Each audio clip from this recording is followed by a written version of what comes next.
Kalau kita ingin hidup kita disertai Tuhan, ayo kasihi Tuhan dengan hidupmu. Kasihi Yesus sungguh-sungguh. Gimana caranya mengasihi Yesus? Yesus bilang gini, kalau engkau mengasihi aku, kamu melakukan firman-Ku. Kadang-kadang ya keadaan kita di dunia kerja, keadaan kita bersama dengan lingkungan kita, orang tua kita, itu membuat firman Tuhan itu menjadi sesuatu tantangan untuk dilakukan. Contoh, ketika saya mengajarkan tentang menghormati ayahmu dan ibumu, apapun alasannya, firman Tuhan mengajarkan kita harus hormat sama ayah ibu kita. Ada beberapa anak muda tuh yang gini, orang tua saya tuh nggak tanggung jawab, menyia-nyiakan saya, buang saya, tidak membesarkan saya. Kenapa saya harus menghormati mereka? Mereka nggak lebih benar dari saya. Keadaan kita tidak boleh menentukan respon kita. Kita harus selalu berpegang kepada kebenaran firman Tuhan, apapun keadaan kita. Jangan hidup di atas dasar perasaan kita. Saya meskipun dikecewakan sama orang tua saya, ditinggalkan orang tua saya tidak jadi teladan, tapi saya pegang firman Tuhan. Hormatilah ayahmu dan ibumu, maka panjang umurmu, kata firman Tuhan. Diberkati engkau di ladangmu, Tuhan akan menyertai kita. Umur panjang di tangan kanan, kekayaan hormat di tangan kiri. Kita harus menghormati orang tua kita, apapun kesalahan mereka. Mari bubuhkan pengertian. Tahukah Anda bahwa firman Tuhan adalah sumber hikmat dalam hidup kita? Firman Tuhan itu tuh jadi pagar yang menjaga kita supaya kita tuh nggak berbuat salah,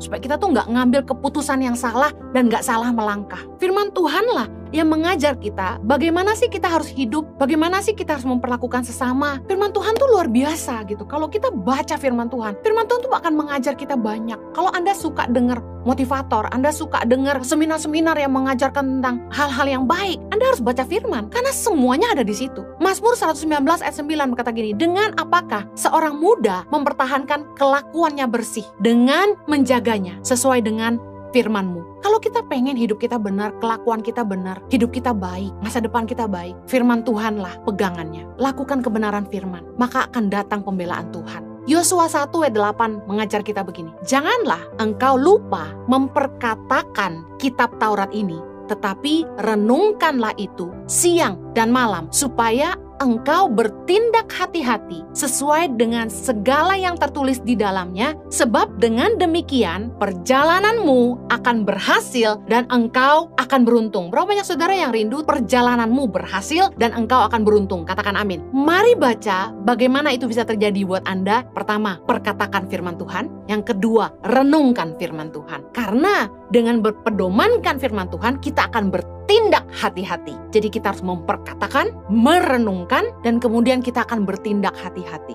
sesuai dengan segala yang tertulis di dalamnya. Ketika kita buat keputusan apapun, pastikan kita ingat firman Tuhan dalam mengambil keputusan. Jadi kita hati-hati. Kalau kita ingin disertai oleh Tuhan, pastikan kita juga menghidupi firman. Tahukah Anda bahwa tindakan kita lahir dari keyakinan dalam pikiran kita? Contoh, saya meyakini kalau kita ingin punya pencernaan yang lancar, bisa lancar BAB setiap hari, bangun tidur harus minum air putih yang banyak. Berapa banyak saudara yang punya keyakinan itu dalam pikiran Anda? Nah, itu terbentuk karena teman saya yang ajarin saya waktu saya kuliah di Australia. Nah, itu menjadi keyakinan dalam pikiran saya sehingga saya lakukan itu terus-menerus. Dan ternyata benar, tindakan kita lahir dari keyakinan dalam pikiran. Karena saya yakin minum air putih bisa membuat kita lancar BAB, saya selalu minum air putih setiap bangun tidur. Demikian juga dengan firman Tuhan. Kalau kita ingin tindakan kita lahir dari kebenaran firman Tuhan, kita harus memperkatakan dan merenungkan firman Tuhan.